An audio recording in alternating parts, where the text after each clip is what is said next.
Try saying Chateau Margaux again, without butchering it like you're at some backwoods diner. Whitman sneered, his voice deliberately loud enough for nearby tables to hear. He mimicked Alana's slight accent with cruel exaggeration, drawing uncomfortable chuckles from his business associates. Alana's dark skin flushed slightly as every eye in the five-star restaurant turned toward her. The wine list trembled almost imperceptibly in her hands as Whitman continued his performance. I swear, they'll hire anyone these days. Probably can't even spell sommelier, he added, adjusting his $15,000 watch. Maybe stick to serving fried chicken, sweetheart? Mr. Han, the visiting Chinese tech billionaire, looked down at his plate, visibly uncomfortable with the racist undertones. Without a change in her professional expression, Alana turned to Mr. Han and spoke in perfect, Beijing-accented Mandarin. Sir, would you prefer I describe the wine's provincial heritage before serving? The table fell silent. Mr. Han's eyebrows shot up in surprise, while the CEO's smirk froze on his face. The 5 a.m. alarm pierced the darkness of Alana's small apartment. She silenced it quickly, careful not to wake her grandmother sleeping in the bedroom across the narrow hallway. At 28, Alana Wilson wasn't where she had planned to be. Not with a master's degree in linguistics hanging on her wall beside a faded photo of her graduation day in Beijing. She moved quietly through her morning routine, fingers tracing Chinese characters in a worn notebook while waiting for water to boil. 3 years ago, when Gran's health had deteriorated, Alana had postponed her PhD plans to care for the woman who had raised her. The academic job offers had evaporated, replaced by the steady income of restaurant work. "Morning, sunshine," her grandmother called out, appearing in her wheelchair at the doorway. Despite her fragile frame, her eyes remained sharp and knowing. "Made you some tea, Gran," Alana replied, pouring the steaming liquid into a chipped mug with Chinese symbols. "Working the dinner shift again?" Her grandmother's fingers, swollen with arthritis, wrapped around the warm cup. Alana nodded, tucking a linguistics journal into her bag. "Mr. Peterson scheduled me for the VIP section tonight. Better tips." She didn't mention the casual slights, the assumptions, or how customers rarely looked her in the eye when ordering. "You know what my mother always said," her grandmother offered, a familiar refrain between them. "Education is a treasure no one can steal." Alana smiled, kissing the older woman's forehead. "And I've got a fortune in my head. Just need someone to notice the investment potential." She straightened her server's uniform, feeling the weight of two worlds colliding, the scholar and the server, as she headed for the door. The ivory room gleamed under soft chandelier light, a monument to exclusivity in downtown's financial district. White tablecloths stretched across each table like fresh snowfall, undisturbed until the evening's wealthy patrons would arrive to claim their territory. Alana moved silently through the back entrance, nodding to Jorge, the dishwasher who had been there for 20 years. The kitchen buzzed with pre-service energy, chefs barking orders, the rhythmic chopping of vegetables, pans sizzling on industrial stoves. "Wilson, you're on tables 12 through 15 tonight. Chinese delegation with Whitman Enterprises." Manager Peterson's voice cut through the kitchen noise as he approached, his Italian leather shoes clicking against the tile floor. He was a thin man with perpetually worried eyes, more concerned with pleasing the owner than the customers. "These are 8-figure clients. Don't mess it up." "Yes, sir," Alana replied, tucking her textbook deeper into her locker. Peterson caught the movement. "And none of that, whatever it is you read, this isn't a library." He gestured vaguely at her bag. "Remember, your background music here, present but unnoticed unless needed."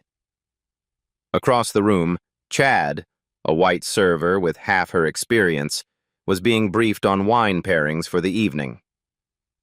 "The sommelier specifically requested you for the Thompson party," Peterson told him with a smile. "They appreciate your knowledge." Alana bit her tongue. Last week she had corrected Chad's pronunciation of Gewürztraminer, only to be told to stick to the basics. "The Whitman party might ask about the wine, just bring me over if they have questions," Peterson instructed her, already walking away. And Alana? Tone down the southern thing. These are sophisticated people. She watched him leave, then straightened the plates on her serving tray with mathematical precision. She had memorized the entire wine list, including vintage variations and regional characteristics in both English and Mandarin. Not that anyone had asked. The invisible barriers of the restaurant were clearer than the crystal glassware they served. Some people belonged in the spotlight, others in the shadows. The pre-dinner lull offered a rare 15 minutes of calm. While other servers scrolled through their phones or smoked outside, Alana claimed the small corner table in the break room. She extracted her weathered copy of Advanced Business Mandarin from her bag, fingers finding the dog-eared page marked with yesterday's receipt. Chinese characters flowed across the page, a visual poetry she'd loved since her undergraduate days. Alana traced them with her fingertip, mouthing complex phrases about international trade negotiations. In another life, she would be using these words in boardrooms, not memorizing them between serving shifts. Wo xiang tichu yixie guanyu jexie tiaoquan de yuan, she whispered, practicing how to raise concerns about contract terms. Her pronunciation was flawless, a skill honed through 3 years studying in Beijing before Gran's health had called her home. Footsteps approached. In one fluid motion, Alana slid the textbook beneath a stack of menus and picked up her order pad, appearing to review tonight's specials. Peterson appeared in the doorway. Whitman's party just called. They're coming 30 minutes early. His eyes narrowed at her table. What are you doing? Memorizing the chef's specials, she replied, holding up the pad. He seemed satisfied with the answer. Good. And remember, these Chinese businessmen are important. Smile, nod, don't try to join the conversation. Of course. After he left, Alana retrieved her book, running her fingers over a Chinese proverb in the margin. The gem cannot be polished without friction, nor man perfected without trials. She closed the book and tucked it away. Tonight would be just another performance as the invisible server, a role that had never quite fit, but one she'd learned to play perfectly. The restaurant's grand entrance doors swung open at precisely 6:45 p.m. First came the security detail, 2 stone-faced men in dark suits who scanned the room with practiced efficiency. They were followed by a cluster of assistants carrying sleek tablets and leather portfolios. Then Mr. Han entered. Unlike the ostentatious American executives Alana usually served, Han Jin moved with understated confidence. His charcoal suit was expertly tailored, but not flashy. His only visible luxury, a simple platinum watch that caught the light as he removed his coat. At 50-something, his salt and pepper hair framed a face marked by intelligence rather than arrogance. The Chinese tech billionaire was known for transforming a small Beijing startup into a global AI powerhouse. Alana observed all this while arranging water glasses at their reserved table. She recognized him from business journals she'd studied, along with 2 other executives from Han Innovation's international expansion team. Mr. Han and his team have arrived, the hostess announced to Peterson, who immediately abandoned the staff he was briefing to greet the party. Welcome to the Ivory Room. We're honored to have you. Peterson's voice rose half an octave. His normal sternness dissolved into deference. Alana noticed one of Han's associates whispering something about the custom tea service they had requested. Peterson nodded enthusiastically despite the confusion in his eyes.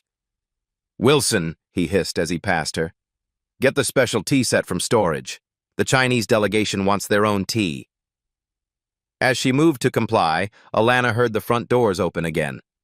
Richard Whitman had arrived, the CEO hosting tonight's dinner and notorious for his treatment of service staff. The evening's players were assembled. The stage was set. Richard Whitman's entrance commanded attention, exactly as he intended it.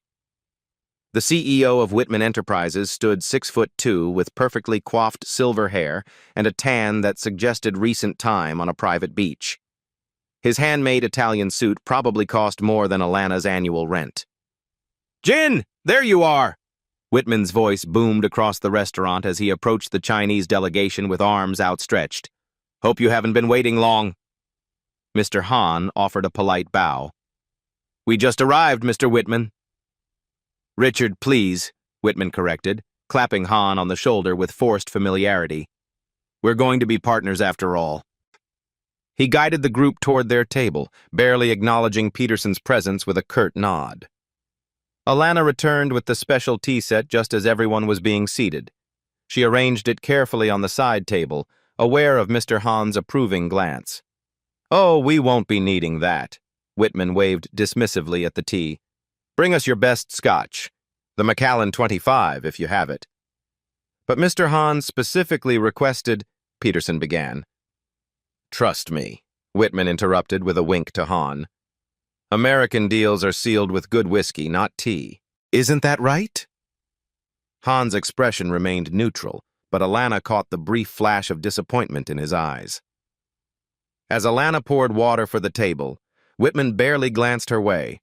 She moved efficiently, invisible yet present, as her job required. "Y'all will find tonight's special is a pan-seared halibut," she explained, her soft southern accent slightly more pronounced under pressure. "It's served with a fennel and citrus salad and a saffron-infused beurre blanc." "I'll have the filet medium rare," Whitman interrupted, not letting her finish. He turned to Han with a smirk. "Don't worry if you didn't catch all that.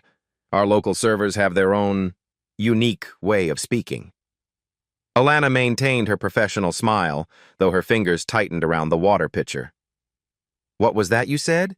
Y'all will find?" Whitman continued, mimicking her accent with exaggerated slowness, drawing out each syllable. "I sometimes need a translator myself." He laughed, looking around the table expectantly. The Chinese delegation shifted uncomfortably. One of Han's associates forced a polite smile, while Han himself remained impassive, studying Alana with quiet intensity. "Now imagine trying to explain complex technical specifications," Whitman pressed on, seemingly oblivious to the tension. "No offense to our charming waitress here, but some people are better suited to certain roles. Speaking of which," he transitioned smoothly into business talk, effectively dismissing Alana from the conversation. As she stepped away, she heard him lowering his voice conspiratorially. "Between us, Jin, I've found it's best to keep expectations simple with certain types. The language barrier with your team is challenge enough without adding local dialect to the mix." Alana disappeared into the kitchen, her cheeks burning not with embarrassment, but with a simmering anger she rarely allowed herself to feel. In the kitchen's controlled chaos, Alana found a moment of solitude by the service station.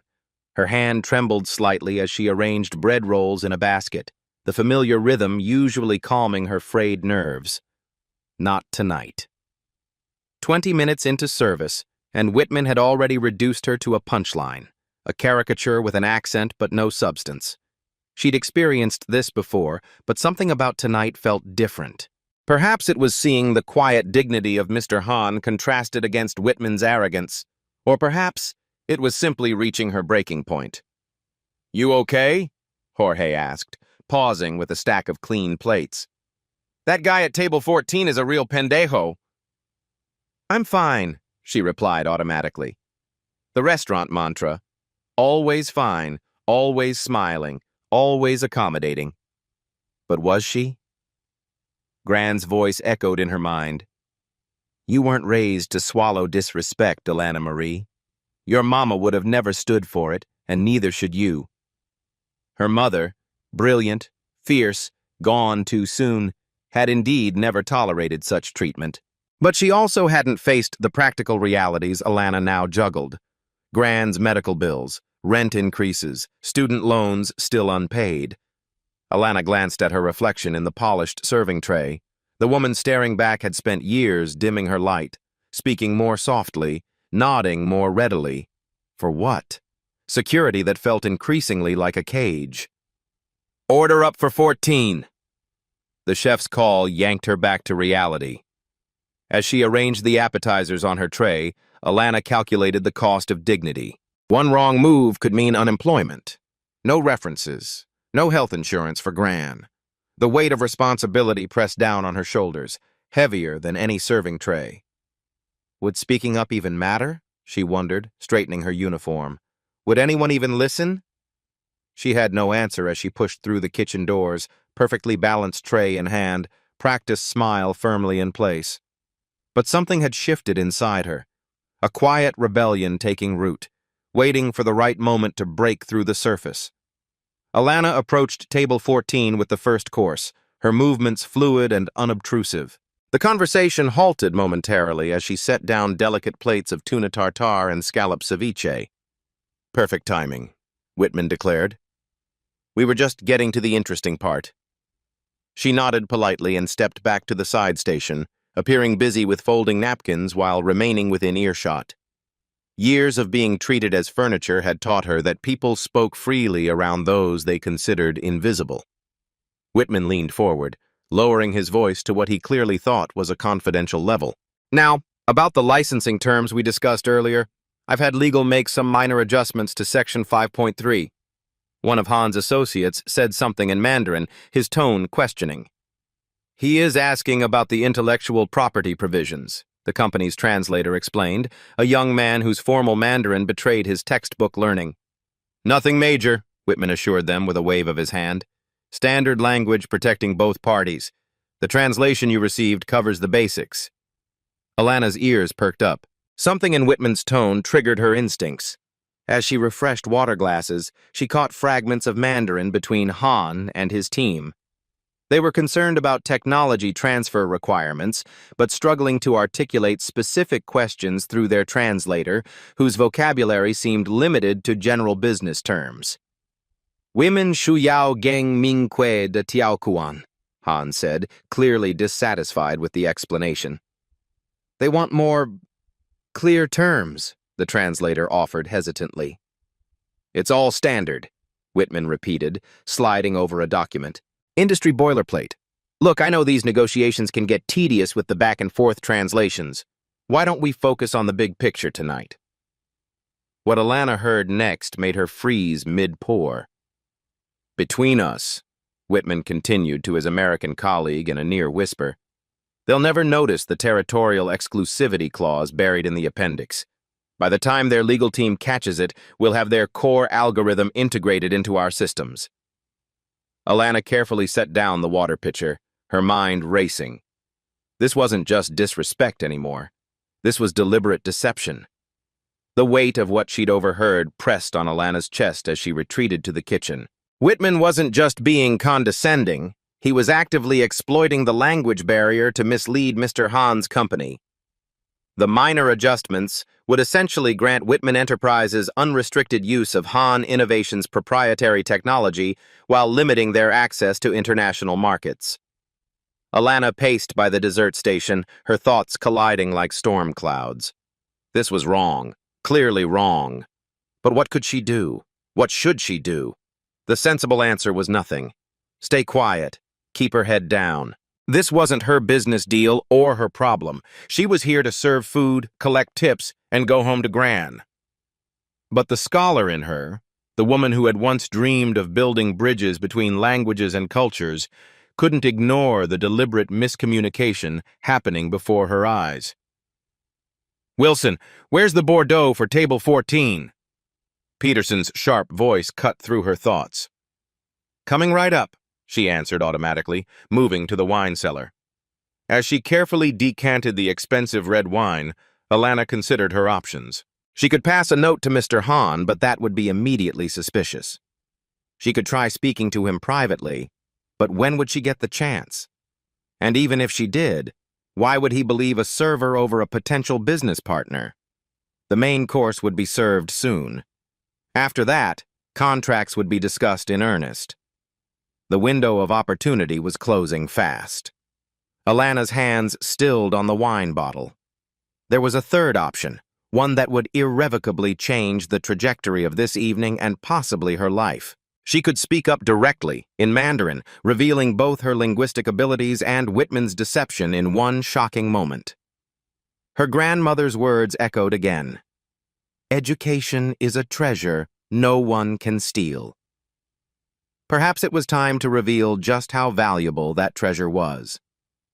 Balancing the wine tray with steady hands but a racing heart, Alana pushed through the kitchen doors. By the time she reached table 14, her decision was made.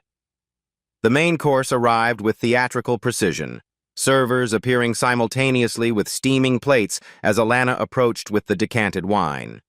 Conversation at table 14 had shifted to technological specifications, with Whitman dominating and the translator struggling to keep pace. "Before the next round of signatures, I've prepared a summary of key points," Whitman announced, sliding documents across the table. "Just the highlights, nothing your team hasn't already reviewed." Mr. Han accepted the papers with a polite nod, though his expression revealed lingering uncertainty. His associate whispered something in Mandarin about the territorial restrictions they'd discussed earlier.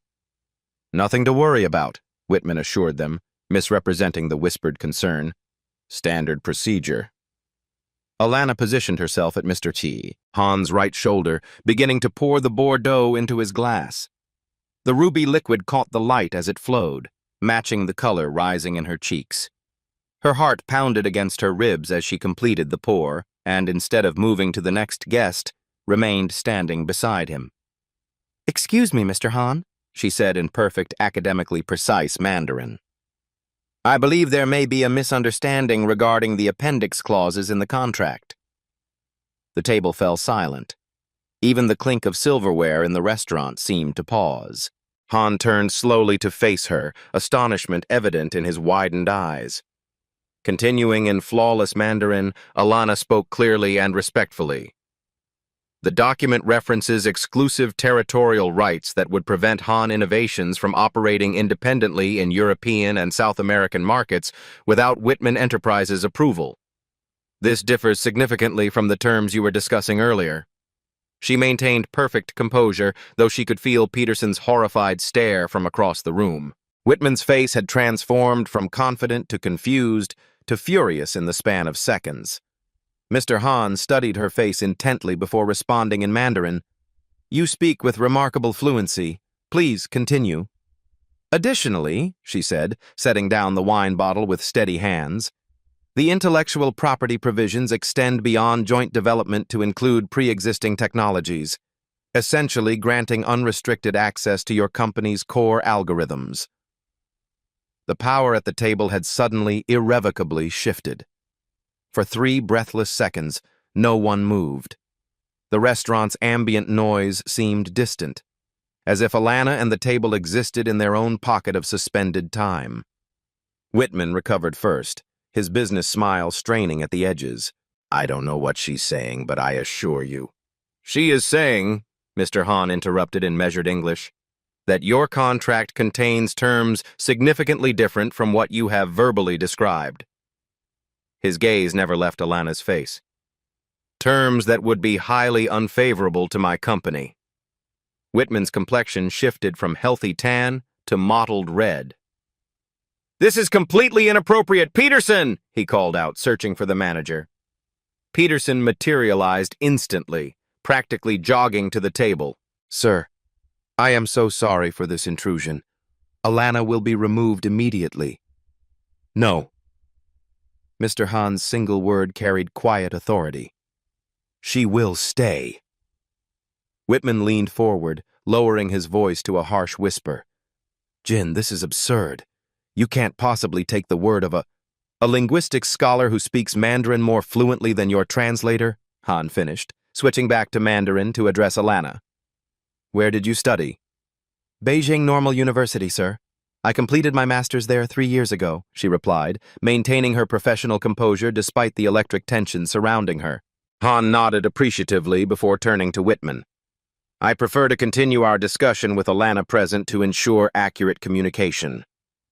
Whitman's fingers drummed against the tablecloth, his expression calculating behind the mask of affability. Peterson hovered uncertainly nearby, torn between customer service protocols and the unprecedented situation unfolding. The delicate power balance of the evening had been completely upended, leaving everyone, except perhaps Mr. Han, struggling to find their footing in this new reality. "This is highly irregular," Whitman protested, his voice strained with forced cordiality. "Our companies have professional translators for these matters." Mr. Han turned to his own translator, a young man who now looked profoundly uncomfortable. They exchanged brief words in Mandarin. "With respect," the translator said, bowing slightly, "I acknowledge that my business vocabulary is limited. I was hired primarily for general communication." Han nodded, then addressed the table. "I believe we would benefit from precision at this stage of our negotiations." He gestured to the empty chair between himself and his chief financial officer. "Alana, would you join us?" The invitation hung in the air like a challenge. Alana felt the weight of every eye in the restaurant, servers pausing mid-step, Peterson's horrified stare, Whitman's barely contained fury. "Sir, company policy strictly prohibits staff from—" Peterson began. "I'll gladly pay for her time," Han interrupted smoothly. "Consider it a consulting fee for specialized language services." "I'm not sure," Peterson stammered. $10,000, Han stated calmly, "for the remainder of the evening, paid directly to your restaurant." The sum silenced Peterson instantly. Even Whitman's objections faltered.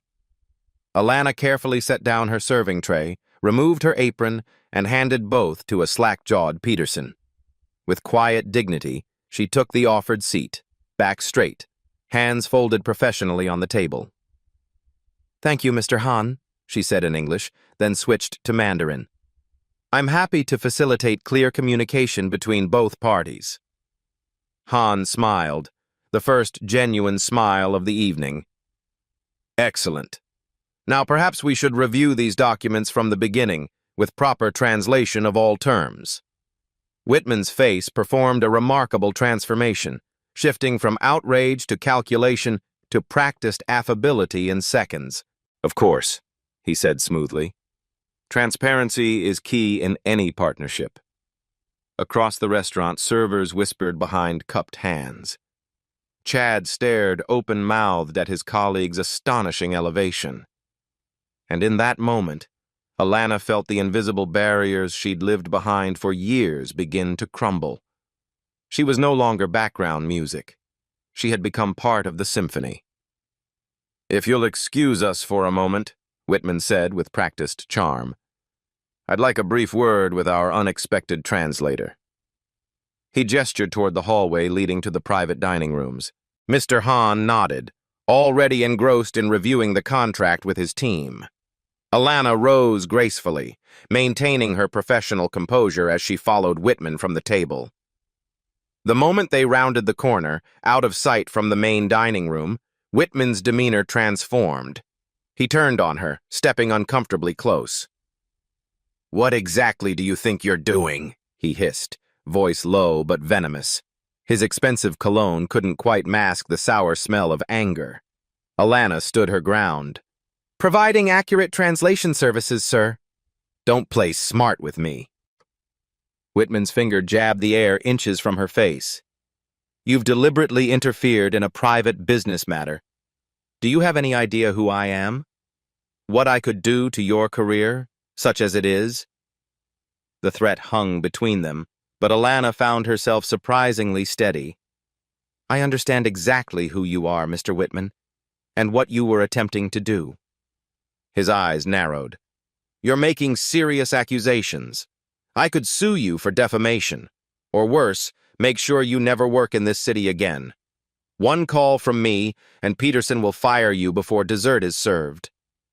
For a brief moment, fear flickered through her. The practical concerns of bills, Grand's medication, rent due next week. But it was quickly replaced by something stronger, the certainty that she was finally standing in her truth. "Is there a problem?"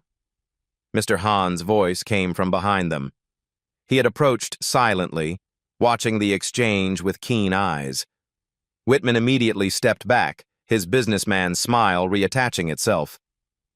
"Not at all. Just clarifying some points with your translator."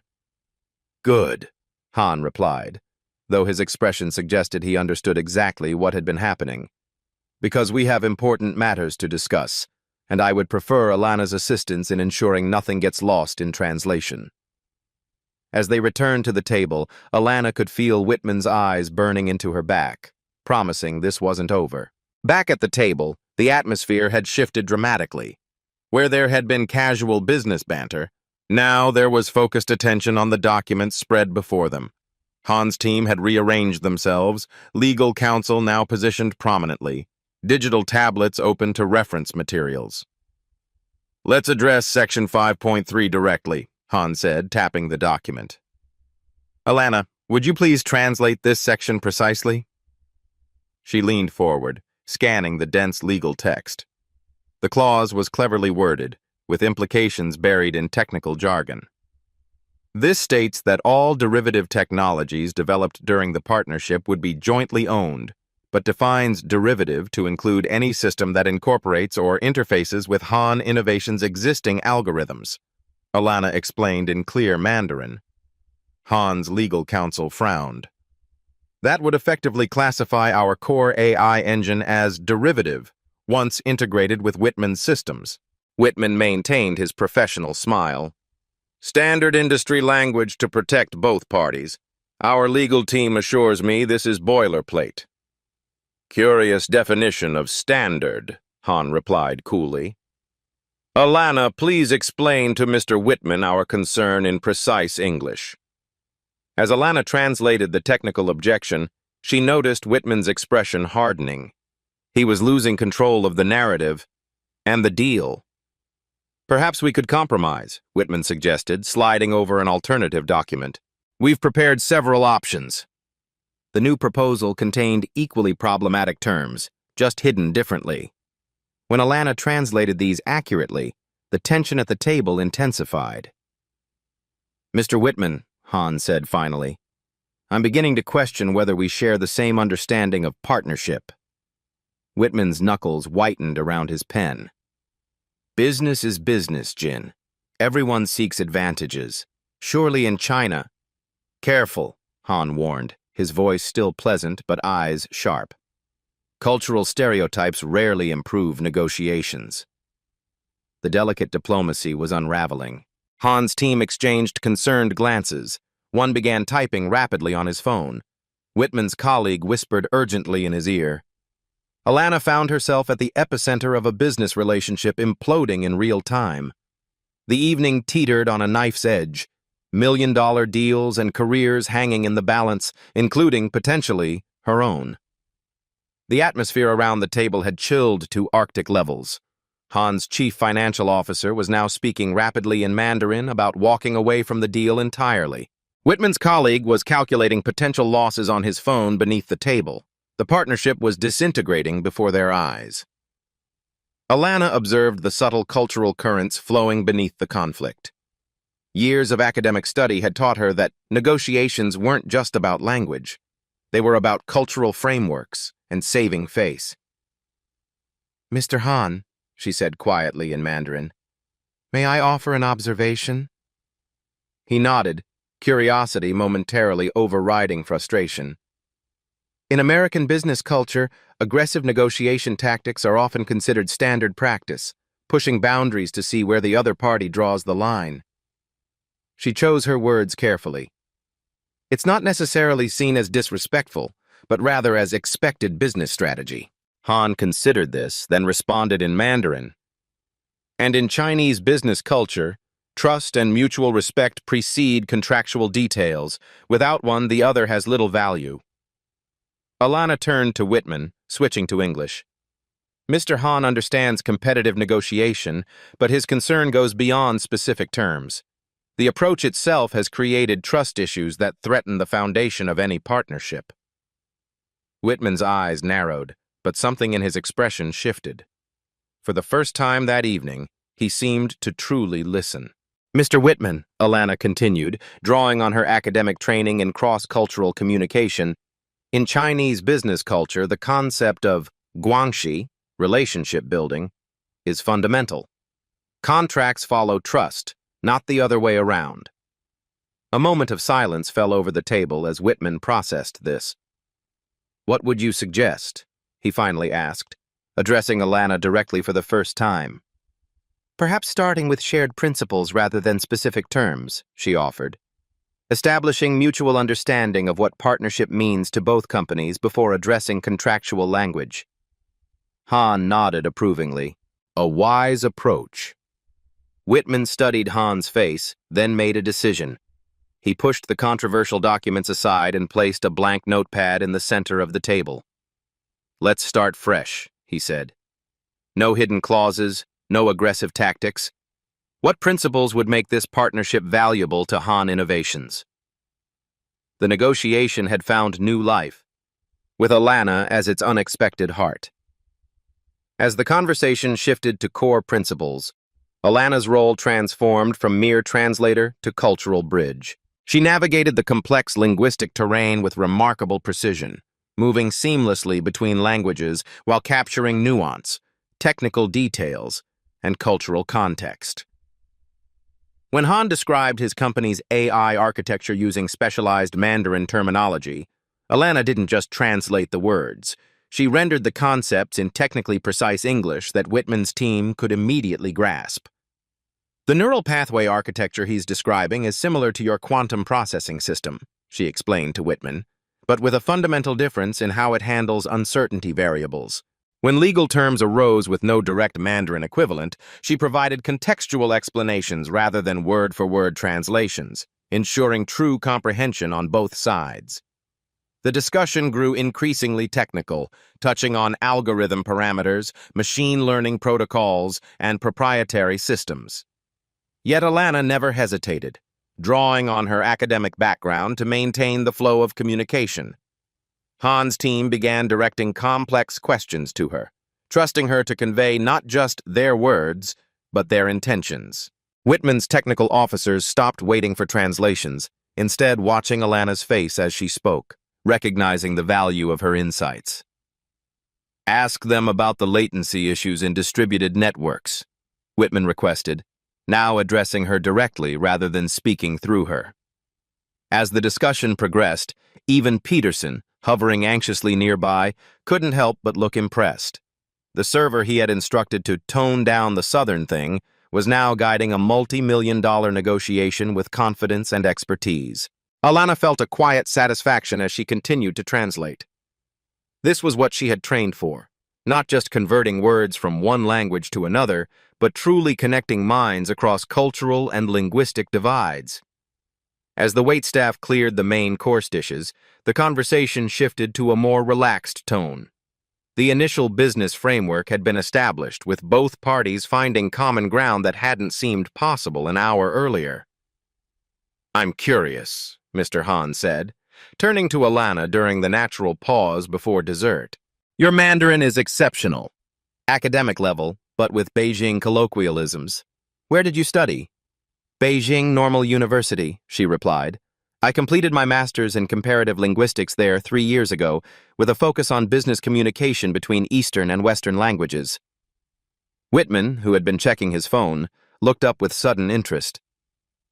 "Before that, I did my undergraduate work at Georgetown," Alana continued, "double majoring in Chinese language and international business." "Impressive credentials," Han remarked. "How did you end up—" He gestured discreetly to the restaurant around them. Alana took a sip of water, composing her thoughts. This wasn't a story she shared often. "I was accepted to a PhD program," she explained. "My dissertation was going to explore how language shapes international business negotiations." Ironically enough, a small smile touched her lips. "But my grandmother who raised me had a stroke. She needed full-time care and I was her only family.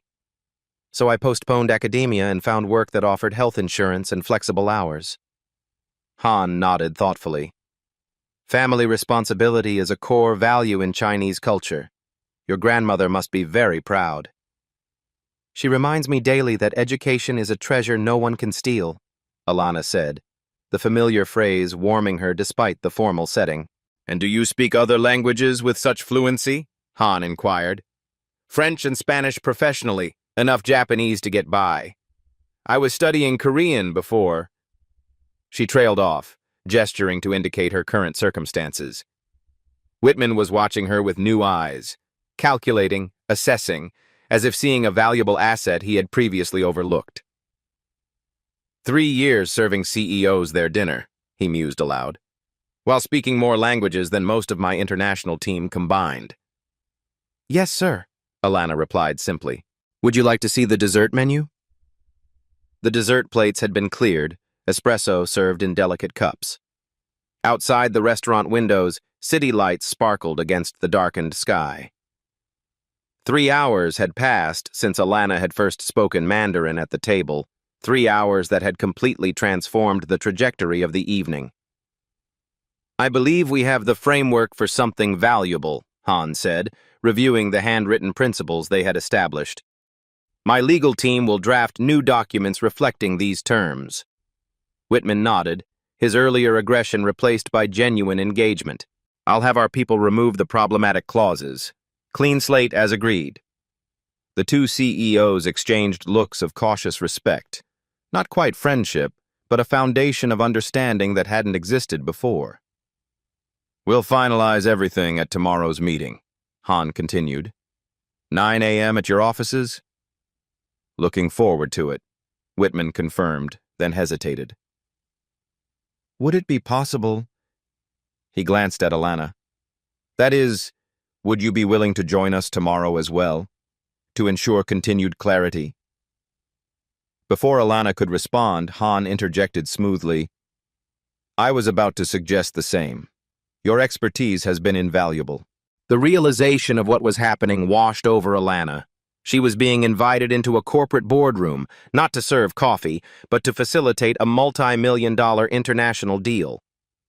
I would be honored, she said, maintaining her professional composure despite the emotions swirling beneath the surface. As the executives stood to leave, Han offered his hand to Alana, a gesture of respect between equals. Thank you for your exceptional service tonight. You've changed the course of this partnership for the better. Whitman extended his hand as well, his expression suggesting he was still processing the evening's unexpected developments. Indeed, it seems I've been underestimating the talent right in front of me. The following morning found Alana in the Whitman Enterprises lobby, dressed in her best interview suit, a navy ensemble she hadn't worn since her last academic conference 3 years ago.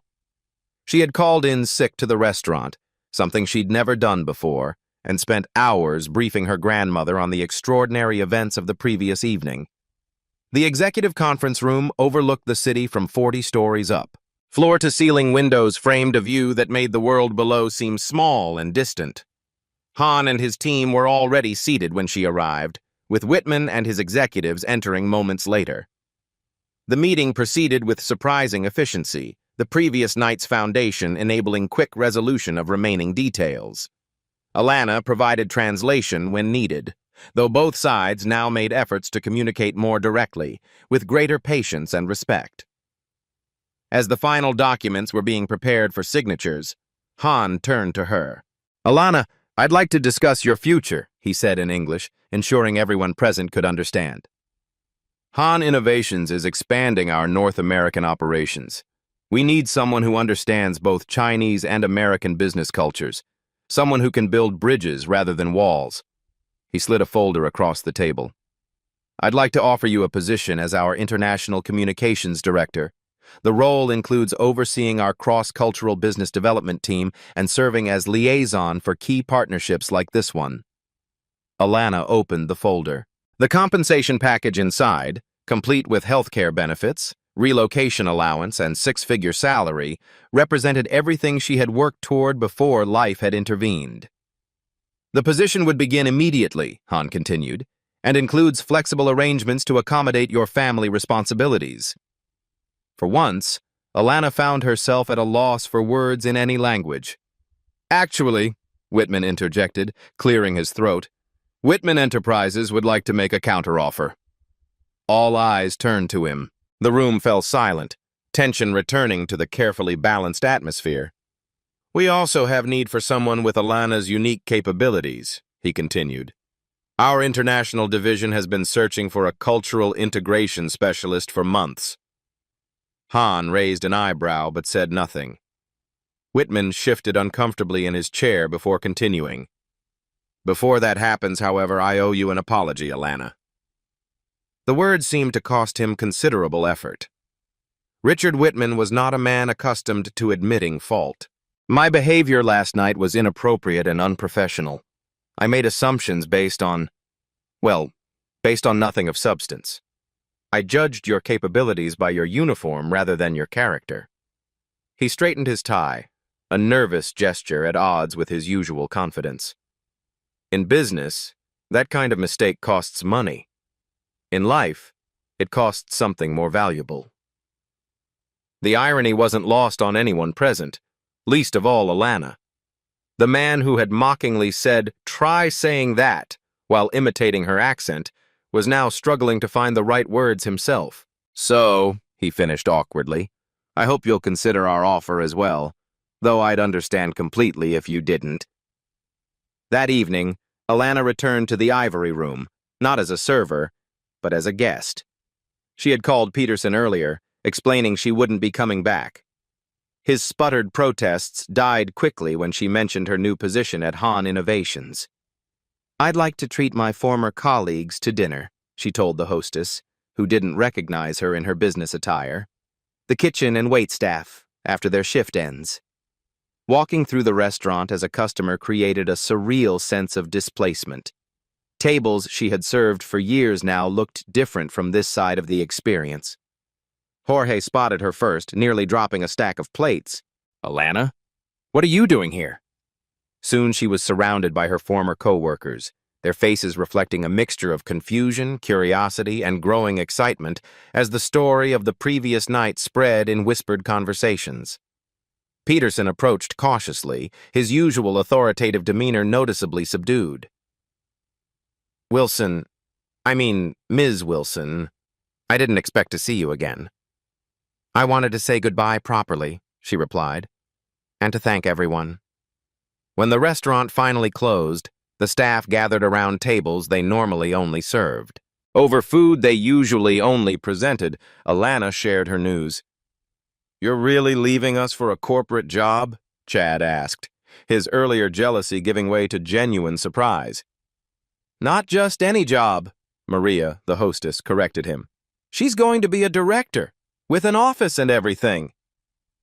As congratulations flowed, Alana noticed how differently her colleagues now looked at her, not with envy, but with possibility. If invisible barriers could fall for her, perhaps they could fall for others too. "To Alana," Jorge proposed, raising his glass, "who reminded us all to never judge a book by its cover, or a person by their uniform." 1 month later, Alana stood at the window of her new office, watching the city transition from day to night. Her workspace reflected her rapidly evolving life, diplomas now proudly displayed instead of hidden in storage, a small jade plant from Mr. Han beside her computer, and a photo of her grandmother in a silver frame. The past 4 weeks had unfolded like a dream. Her first paycheck had covered Grand's medical bills with money to spare. They had moved to a ground-floor apartment in a building with accessibility features, eliminating the daily struggle with stairs. Most importantly, Alana had arranged for part-time home care, allowing her grandmother dignity and independence while she worked. Her phone chimed with a calendar reminder. Mentoring session, 6 p.m. Downstairs in the company cafe waited 3 recent graduates, all from backgrounds similar to hers, all brilliant, all overlooked by traditional corporate recruitment. Part of Alana's new role included identifying overlooked talent and creating pathways into the organization. As she gathered her materials for the session, Alana thought about the night that had changed everything. One moment of courage, of standing in her truth despite the risks, had unlocked the future she had once thought lost forever. Sometimes the most important step was simply refusing to remain invisible. The quarterly leadership summit brought Alana face-to-face with both Han and Whitman. Their company's partnership had flourished, with Alana's team bridging communication gaps that would have previously derailed progress. After the formal presentations, Han approached her with a rare smile. "Your grandmother is well?" "Much better, thank you," Alana replied. "The new treatments are helping." Whitman joined them, noticeably more respectful than during their first encounter. "Your team's cultural integration framework has increased our international division's efficiency by 30%. Impressive work. Thank you, sir, she said. We're just getting started. As the executives moved on to other conversations, a young server approached with a tray of drinks. Alana noticed how the executive's eyes slid past him as if he were invisible, just as they once had with her. Thank you, she said, making deliberate eye contact as she took a glass. I appreciate your attention to detail. The young man's surprised smile reminded her of herself not long ago. Later, as she addressed the closing session, Alana shared the philosophy that now guided her work. Talent speaks all languages. Wise leaders listen. The most valuable assets in any organization are often hiding in plain sight, not because they're trying to be invisible, but because others have failed to truly see them. If this story resonated with you, remember that everyone has hidden talents waiting to be recognized, perhaps even you. Who in your life might you be underestimating? Who might be underestimating you? Don't let powerful stories like Alana's remain invisible. Subscribe to Beat Stories now and hit that like button to help us reach more people who need to hear this message. New inspirational true stories every week that challenge perspectives and celebrate hidden potential. Join our community where we recognize that everyone has a story worth telling, including you. Beat Stories. Because the most powerful narratives are the ones that change how we see the world and ourselves. You just witnessed the gap between power and responsibility. At Beat Stories, we close that gap, one story at a time. Subscribe and help hold systems, leaders, and gatekeepers accountable.